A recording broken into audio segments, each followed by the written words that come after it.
Hey everybody, it's been a while, but it's been a very full while, so maybe it hasn't been a while. It feels like a while for me.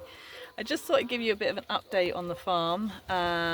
It's been, when did we move here to the new farm? We moved here early February. It's now almost June, so what's that? March, April, May, June. That's 4 months here on the farm. And yeah, as I said, it's been very full. We have down there in the maternity ward, I have 8 chicks that are, I don't know, 6 weeks old or something like that. I've got some down there, giant chicks, or they're going to be giant birds, and that is to help protect the flock. So I've got three, Indio giganticas. Look them up. They are crazy birds. The roosters can grow to 1 meter 30. They'll be super protective apparently of anything they consider their flocks. So that means their humans, their dogs, their cats, the other birds.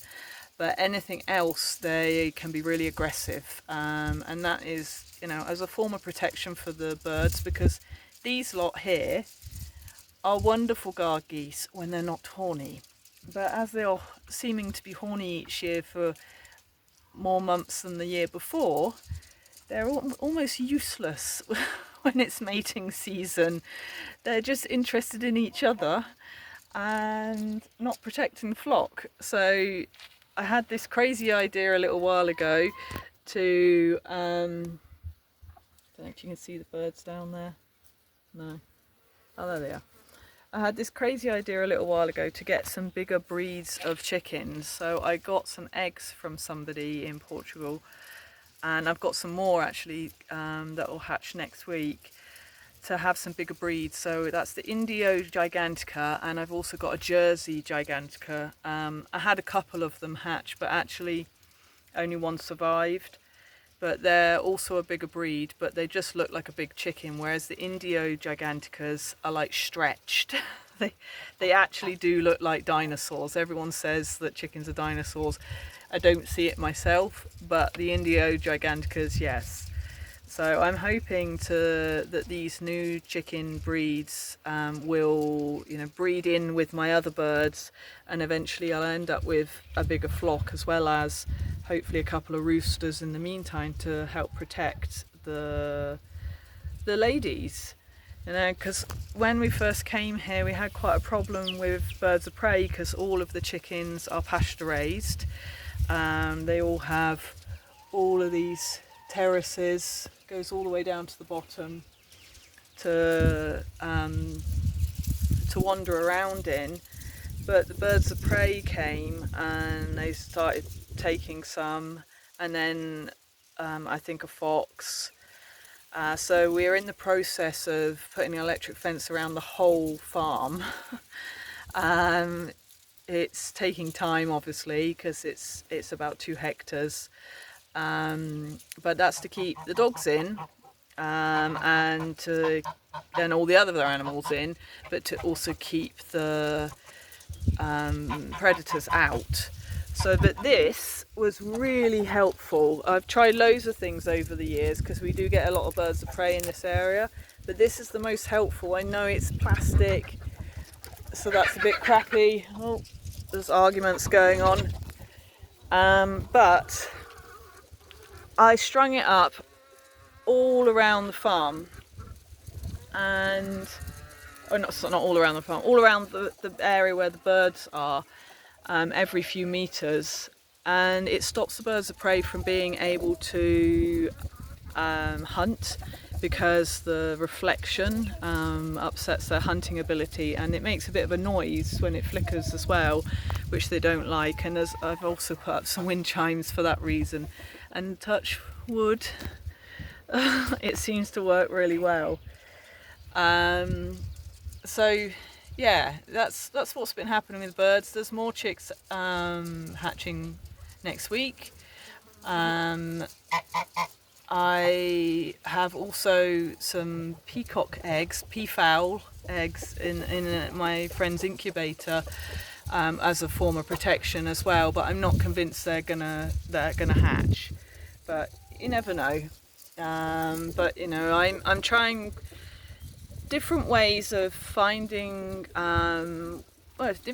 different forms of protection for the birds that doesn't involve having them penned up. I don't want to have birds that are unhappy, that are squashed in a space, that don't have green. You know, that I want pasture raised birds. That's the healthiest. That's the best eggs. So that, you know, that's my preference. If other people want to do it other ways, that's fine, but that's how I would want it. So I'm looking for ways to do that without having to like pen them in a space. I like to see them roaming free and having fun. So yeah, the sheep, it's going well. I've had 2 lambs born. I think there's another one about to be born.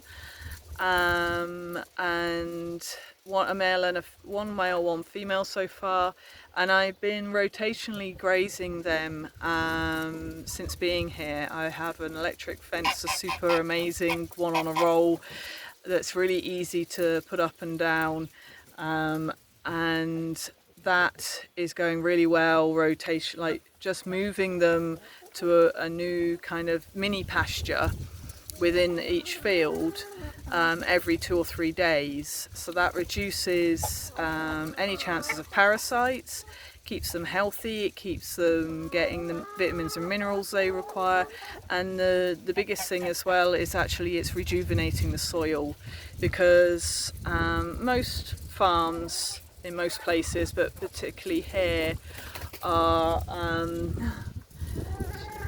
yes, we're very nosy. Huh? Most farms, but particularly here, all the animals are, all the land, it has been over-farmed, it's been over-ploughed and over-grazed, and that leaves very little. Although things can look green, not in the summer, but the rest of the year things look really green.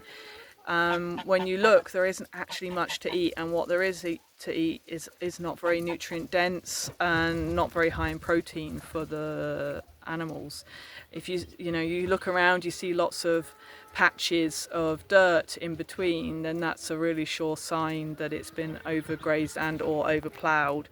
So I've been training actually to be a regenerative farmer. I've been doing a course on this. And this is my aim, is to bring this land back to its former glory, to make it really nutrient dense, to make it able to feed the animals, all the animals, including the chickens, without buying grain and stuff eventually. My aim is to do that within 3 years.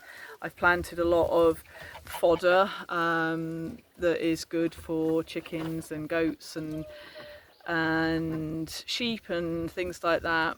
And sometime soonish, I think we will, once the whole land is electric fence, we will get some pigs, and they will help to churn over the land and poo in it and bring some of the land back. You probably can't see it, there's a massive pine there, but all behind there, it's about a hectare and a half of pine forest, but it's all that grows there. Nothing else can grow there, and it's a real shame.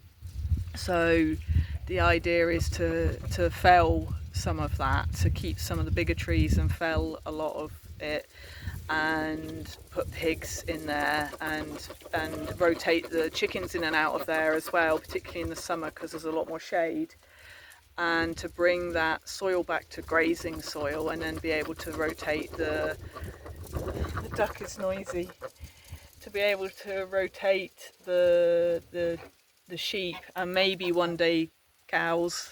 That's a wish list, but maybe need a bit more land for that, in there, and that will bring the soil health back, and when the soil is better, the plants are better, and the insects come back, and the wild mammals and wild birds. And then you've got a whole ecosystem happening here, and also then you retain water on the land much easier, which is really, really important here in Portugal, where you know, we get so many droughts and things. So yeah, there are big plans. There's been a lot of planting happening this spring. I prefer usually to wait till autumn, but you know, with the way of the world at the moment, who knows what's going to happen then. So we've planted lots of fruit bushes, lots of fruit trees, nut trees, and loads of trees, shrubs, plants and things, like I said, to feed the animals from. So yeah, it's been really busy. It's been really beautiful.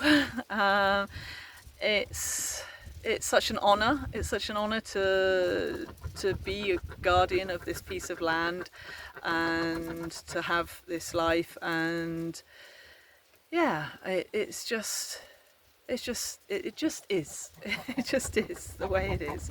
So if you have any questions about any of that, then please feel free to pop them below.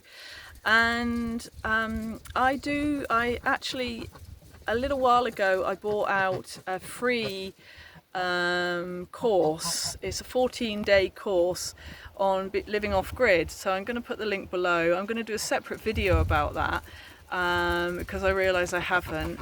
So if you want to know more about living off grid, the realities of it, the realness of it, not just the, you know, floral, flouncy dresses and Instagram, Pinterest posts kind of thing, and then feel free to sign up to that course. It's totally free. There's no obligation. You don't have to stay signed up afterwards. And the link for that is below. So yeah, ciao for now. Speak to you soon.